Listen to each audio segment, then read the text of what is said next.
30 करोड़ लगभग लोग बच्चियां और बेटे बेरोजगार हैं, अशिक्षित हैं। उस बेरोजगारी भत्ता पर बजट के लिए इस हिंदुस्तान की सियासत का कोई भी एक भी बजट के लिए कोई प्रावधान नहीं है। कहीं पर भी 200-250 का खाद 450 में, 800 का खाद 1800-1200 में। मैडम, मैं आपसे एक आग्रह करना चाहूंगा, आप खाद और बीज मिलता कहाँ है? आउट ऑफ मार्केट, और वो पूंजीपतियों के हाथ के द्वारा फिर किसान को दिया जाता है। हमारे कोसी सीमांचल में सबसे ज्यादा कैंसर, टीबी, दमा, एम्स होना चाहिए। कोसी एक कैंसर का हॉस्पिटल होना चाहिए पूर्णिया में। ये किनको दे रहे हैं बीमा फसल योजना? फार्मर को आप बटेदार को क्यों नहीं लाते? आप क्यों नहीं लाते बंधुआ मजदूर को? आप क्यों नहीं लाते? मैडम, मैं तो नॉर्थ और साउथ में बांट रहे हैं मैडम। हम इस कंट्री को जाट, सिख, दलित, मराठा जाति में बांट रहे हैं मैडम। इस कंट्री को एक नहीं कर सकते। जो बजट का इसमें जो स्थिति है, मैं उसमें आपको पहले ही बता दिया। मैं दूसरी बात कहना चाहूंगा मैडम कि बजट कोई सिर्फ मणिपुर के राजनीतिक व्यवस्था, मैडम बोलने तो दिया जाए, मैं सिर्फ बिहार की ओर थोड़ा सा आपको ध्यान दिलाना चाहूंगा। मैं आता हूं इस बजट को बेरोजगारी भत्ता की तरफ। 30,000 लगभग मैडम, 30 करोड़ लगभग लोग बच्चियां और बेटे बेरोजगार हैं, अशिक्षित हैं। उस बेरोजगारी भत्ता पर बजट के लिए इस हिंदुस्तान की सियासत का कोई भी एक भी बजट के लिए कोई प्रावधान नहीं है। दूसरी तरफ मैडम, फार्मर्स की बात आती है। मैडम, फार्मर कितना है? 1 बीघा से 5 बीघा वाले जमीन वाले मैडम मात्र 3.2% लोग 5 से 10 बीघा है, और 10.1% है 1 बीघा से 5 बीघा।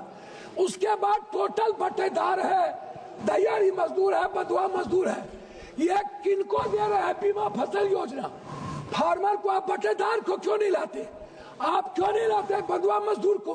आप क्यों नहीं लाते? मैडम, मैं बात कर रहा हूँ, हम आना चाहते हैं रेहरी, मैं आना चाहता हूँ जो रेहरी पट्टी पर बेचता है, उनके लिए इनके पास कोई योजना नहीं है।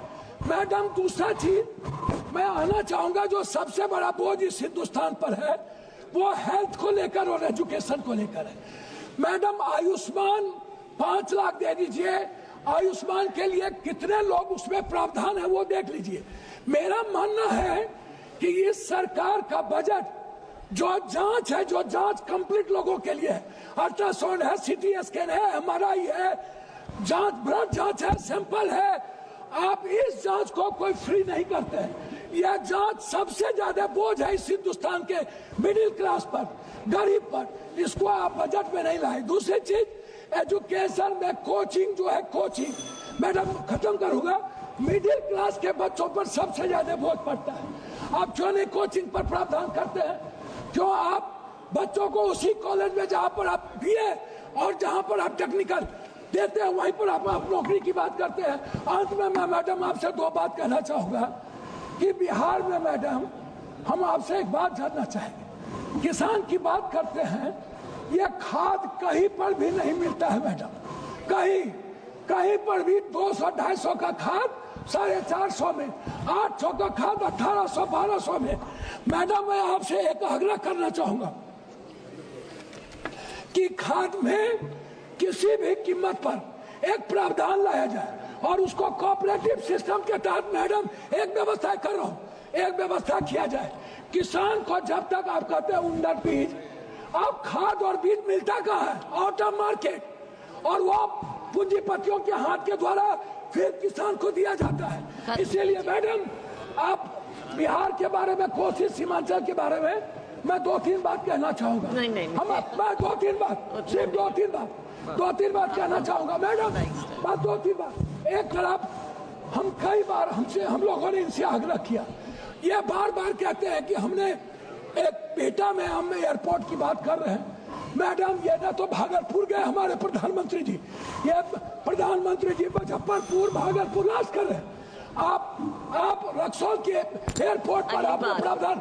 अंतिम में कह रहा हूँ कि सहरसा में एम्स खुलने की व्यवस्था हो गई थी, भारत सरकार को जमीन दे दिया गया था, लेकिन सहरसा के एम्स को हटा करके आपने कोई प्रावधान, हमारे कोसी सीमांचल में सबसे ज्यादा कैंसर, टीबी, दमा एम्स होना चाहिए, कोसी एक कैंसर का हॉस्पिटल होना चाहिए पूर्णिया में, आपने कोई प्रावधान नहीं दिया। मेरा आग्रह आपसे है कि आप कम से कम एक चीज करिए, आप विशेष राज कुछ मत दीजिए, बंद पड़े फैक्ट्री को आप एक योजना के तहत बजट में प्रावधान कीजिए। ठीक है जी, और विशेष राहुल सिंह लोधी जी, राहुल सिंह लोधी, बहुत बहुत जी जी जी। पैनोरमा ग्रुप, जो सोचता है वो करता है। ये लो मुंह मीठा करो, आज मैंने अपना जॉब छोड़ दिया, अब हम पूर्णिया वापस जाएंगे। जॉब छोड़ दिया है? मतलब ये घर कैसे चलेगा, हम करेंगे क्या, और माँ बाबूजी क्या बोलेंगे? इसलिए मैं एक और मिठाई का डब्बा लाया, अपने बिजनेस के लिए लोन अप्रूव हो गया। अरे लोन अप्रूव हो गया वो तो ठीक है, लेकिन पूर्णिया में हम रहेंगे कहाँ? अपना घर भी तो नहीं है वहाँ। इसलिए तो एक और मिठाई का डब्बा अलग से लाया हूँ, हमने पूर्णिया में घर ले लिया है, पूर्णिया के ई होम्स पैनोरमा में। पूर्णिया में पैनोरमा ग्रुप लेकर आए हैं ई होम्स पैनोरमा, बड़ा घर, आलीशान जिंदगी और अत्याधुनिक सुविधाओं के संग। अरे अरे, अब क्यों मुंह मीठा करवा रही हो?